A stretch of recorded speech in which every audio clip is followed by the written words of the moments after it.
Hello, welcome to Lawmaster's Lair. I'm your Lawmaster, and this is your Errata for the end of year 2023. I like making these at the end of every year to deal with stuff that either I missed or that I made a video on but we got more information on later.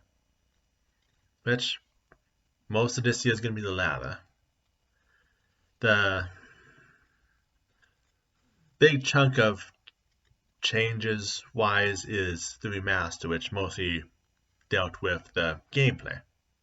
However, us at the Lower Master's Lair do have two big topics to go through to examine some of the stuff we didn't know before and has changed since then, and slowly gain fix, I guess, however you want to term everything.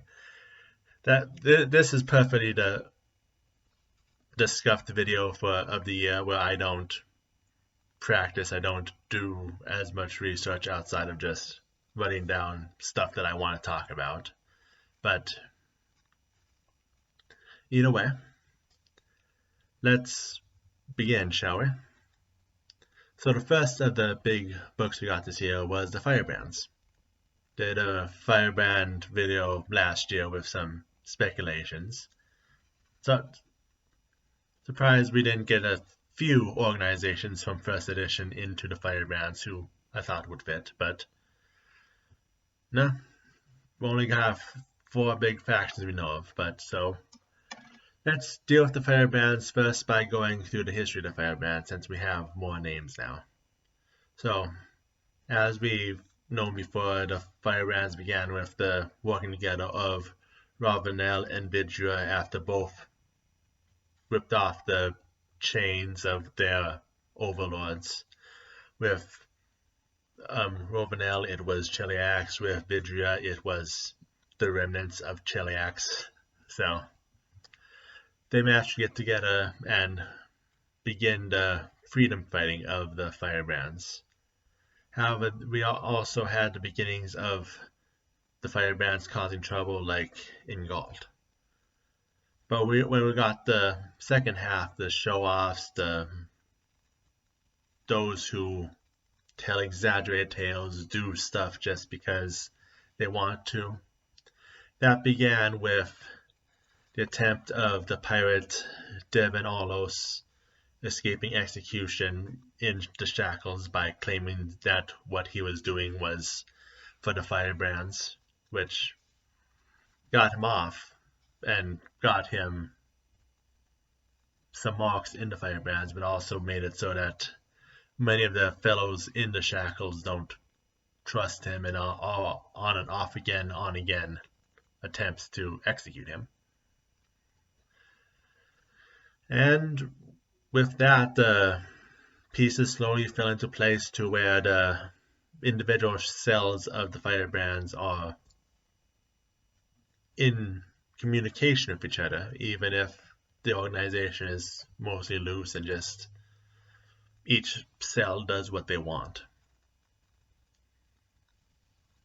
The 4 major branches we have that are 3 marks and 4 marks, well, as put in the books, we of course have heard most of them before. The Silver Ravens need no introduction. They are my favorite faction, first edition, and now we actually get more of them in second edition. Would have liked even more from the Firebrand's book, but I'm selfish for my own things, I know that. The Vidra Navy has got its name as the Saltbreakers.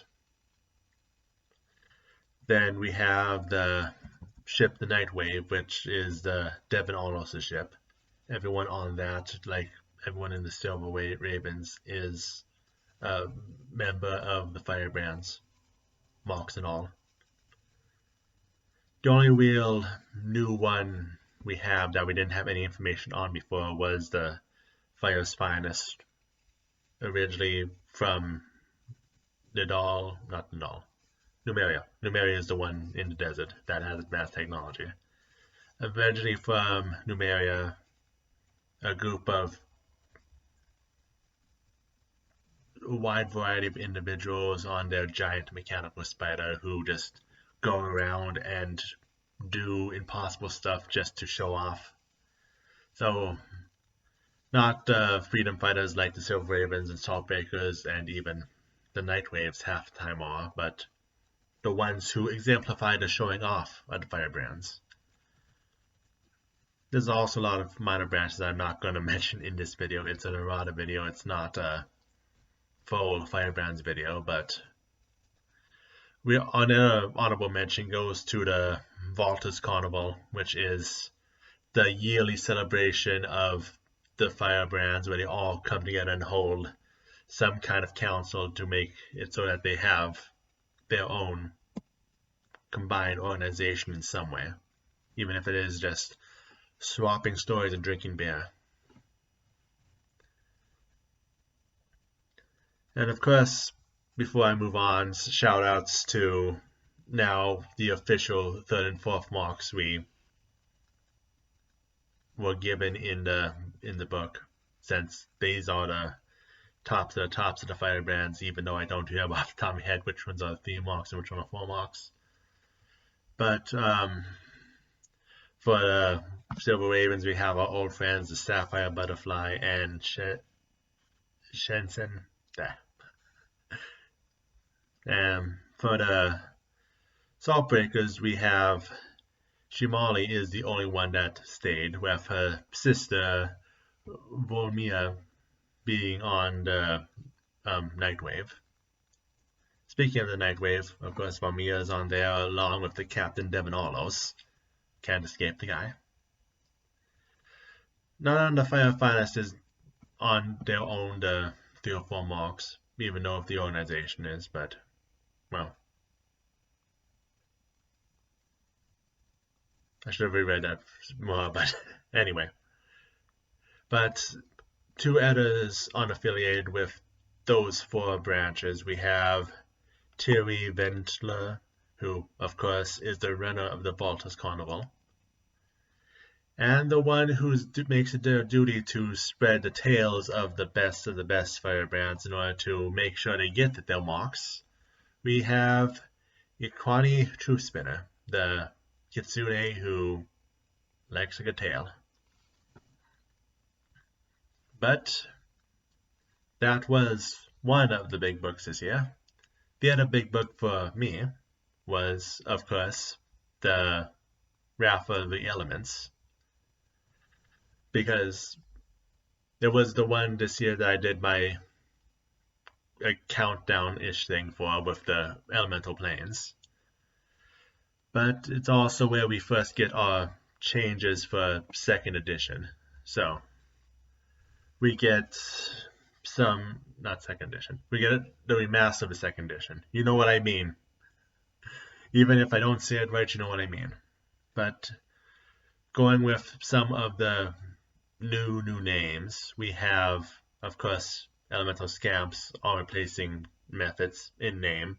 They're all the same, even if they have new names. We have the Moon Shahirs replacing the Azaz.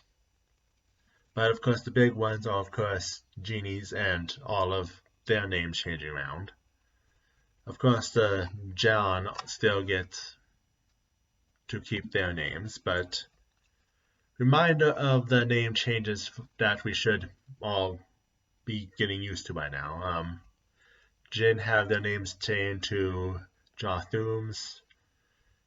Shaitans changed to Jobless. We have Efreets turn to Ifrits, and then the Ifrits in turn turn to Nori. And we had Marids turn to Fidons. So, a few names that are going to still take a bit to get used to, but then next up we have each individual elemental planes, which we have a few new additions for locations for, which I'll go over quickly. In the order I did the videos, of course, starting with the plane of air.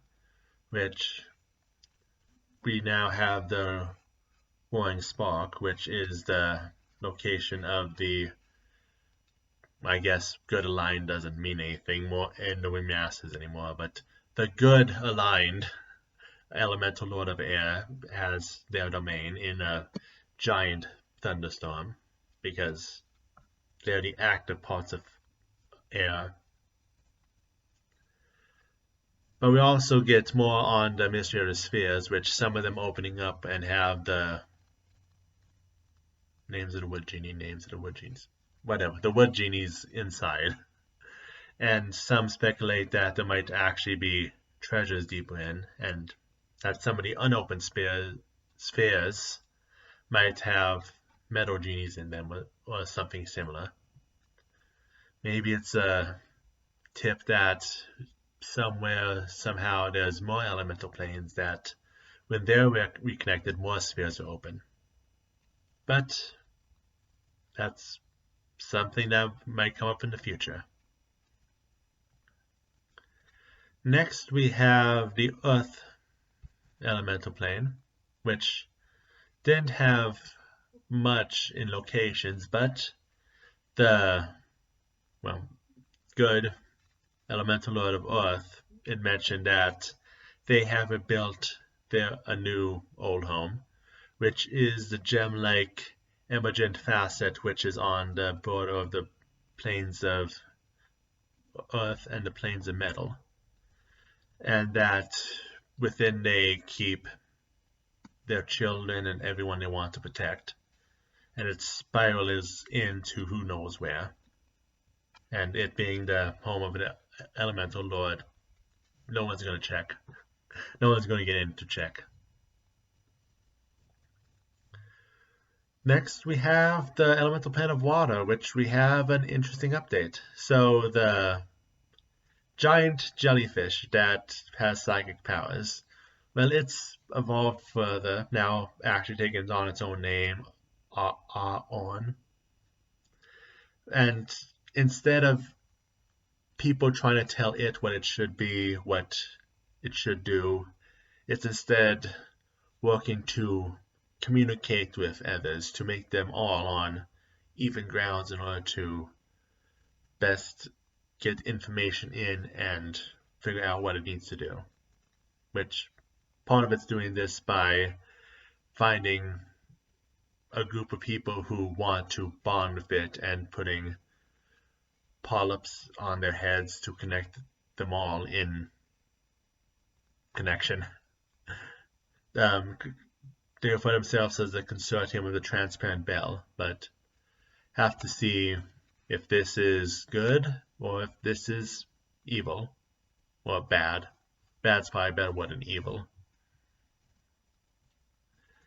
And then we have the Elemental Plane of Fire, which, of course, the first thing that needs to be mentioned is we can't use the City of Brass anymore because that's a D&D thing.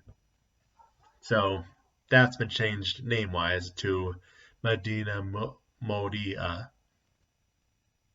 I probably should brush up on my Arabic, but it's Arabic for a City of Brass, so it doesn't change that much. Also, going back to my old video, I don't think the Scorbun Caverns was something that was covered before, which are the various caverns built by those who live subterraneanly in the Plane of Fire, which has it branched to different major locations, including the home of the evil Elemental Lord of Fire, and also into the borders of the Plane of Earth. So let's see. But yeah, that's basically what we had. We had the homes open back up for two of the Elemental Lords, but got nothing for those of Water and Fire. So, and while we're on the Elemental Planes, we might as well start moving into the general remaster updates by looking at the changed names of some of the planes. Most of it is still the same, except that with them taking away alignments, they're just making it so that the outer planes aren't regimented as much as we had them. So it's a strange layout, but we'll see how it works. At least it opens up for them to potentially have other planes show up that are equally as important as the outer planes, the current outer planes. So, but as for the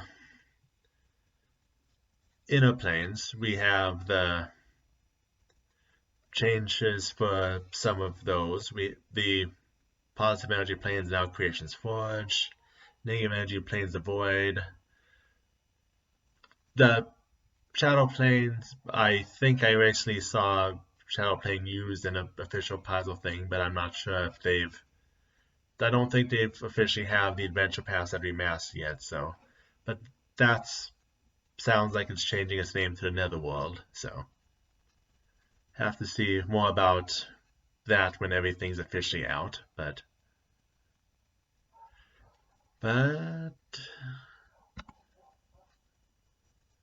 with that, we have a few last cleanup things to talk about, which are mostly dwarfs, since we got a big dwarf book and a big dwarf adventure path, but which between them, just two locations I want to talk about briefly. High Helm we got expansion on. I'm not going to cover all of High Helm in one video. Not even sure if I want to make a High Helm video separate from a dwarf video. Maybe when we get all the if we get all 7 Sky Citadels, main Sky Citadels, and get a actual books or fractions of books like the Dug and Hole and the Impossible Lands book, then maybe, but yeah, probably not anytime soon. Then we have Folgun, which was the original dwarf home city where they lived for years before the Crest of the Sky called them up, which they sealed so that they wouldn't turn back, but it also didn't keep out Fae or creatures that can move through Earth like Earth Elementals. So it's populated to this day, we just not by dwarfs.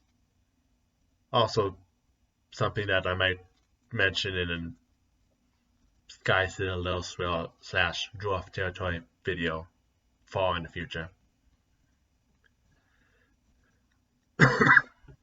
But speaking of dwarfs, we got a few more name changes that I want to go through before the end.